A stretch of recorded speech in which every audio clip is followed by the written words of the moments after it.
So question number 7 is what mass of a non-volatile solute urea NH2CO NH2 need to be dissolved in 100 gram of water in order to decrease the vapor pressure of water by 25%. What will be the molality of the solution? ठीक है, तो इसमें हमें सबसे पहले इसके अंदर हमें मोलैलिटी फाइंड करनी है। इसका वेपर प्रेशर जो है वाटर का वो 25% डिक्रीज है। ठीक है, तो वेपर प्रेशर ऑफ वाटर सबसे पहले इसमें लिखते हैं, जो वेपर प्रेशर है ऑफ वाटर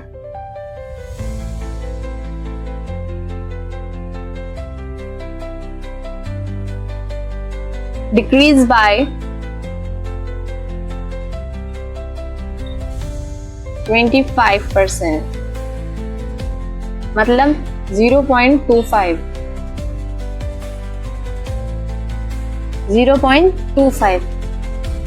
तो P01 minus P1 over P01, ठीक है, क्या हो जाएगा, इज इक्वल टू X2 होता है मोल फ्रैक्शन ऑफ सोल्यूट। और मोल फ्रैक्शन ऑफ सोल्यूट का मतलब क्या होता है, number of moles of solute over number of moles of solute plus number of moles of solvent. ठीक है, number of moles of solvent. इसके अंदर सबसे पहले हमें लिखना है गिवन क्या है। तो गिवन दे रखा है इसमें W1 की जो वैल्यू है, मतलब जो वेट है सॉल्वेंट का, वो 100 ग्राम है,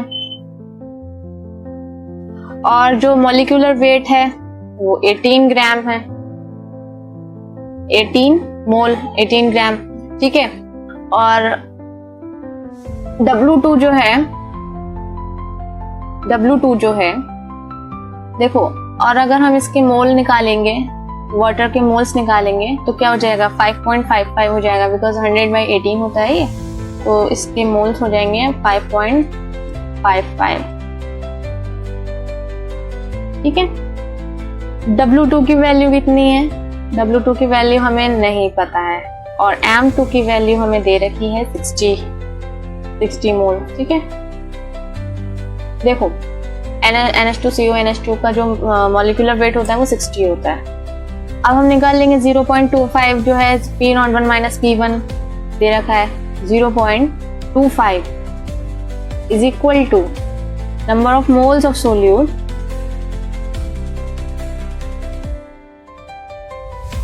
over number of moles of solute plus number of moles of solvent, मतलब 5.55।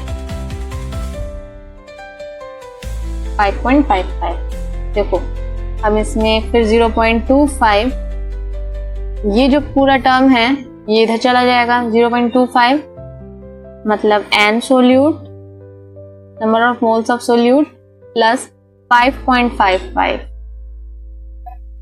Is equal to number of moles of solute. ठीक है, ये यहीं पे रहेगा 0.25 N solute, number of moles of solute. ठीक है, और जब 0.25 की 5.55 से मल्टीप्लाई करेंगे तो 1.38 आ जाएगा, 1.38। ठीक है, is equal to number of moles of solute. ठीक है, देखो मैं 1.38 को वहां पे भेज देती हूँ, तो ये यहाँ पे क्या रहेगा, 0.25 सोल्यूट। ठीक है, और ये जो है ये यहाँ पे आके माइनस में हो जाएगा, ये यहाँ पे जाके फिर ये जो है 1.38 ये यहाँ आ जाएगा 1.38। ठीक है, जब ये 1.38 आ गया यहाँ पे, अब देखो 0.25 में से देखो ये है 0.25 N सोल्यूट, ये है पूरा 1 सोल्यूट 1 N सोल्यूट, तो ये हो जाएगा 0.75 number of solute is equal to 1.38। ठीक है, ये माइनस का है, माइनस में माइनस कट जाएगा।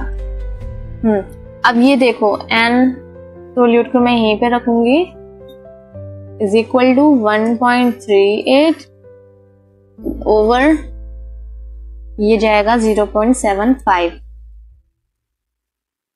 ठीक है, पॉइंट से पॉइंट कैंसिल हो जाएगा, ये हो जाएगा 1.84 मोल।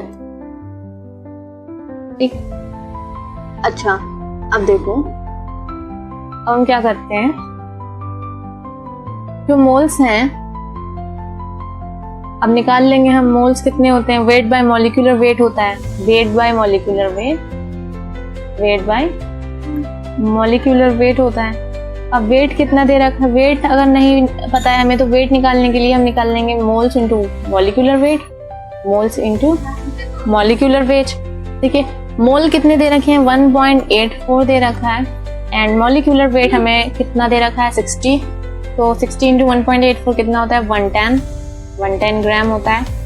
ठीक, अब मोलैलिटी निकाल लेंगे यहाँ से। Molality is equal two moles of solvent, moles of solute over mass of solvent in KG. तो मोल ऑफ सोल्यूट कितने हैं, 1.84, मास ऑफ सॉल्वेंट कितना है, 110, मास ऑफ द सॉल्वेंट 100 है, 0.100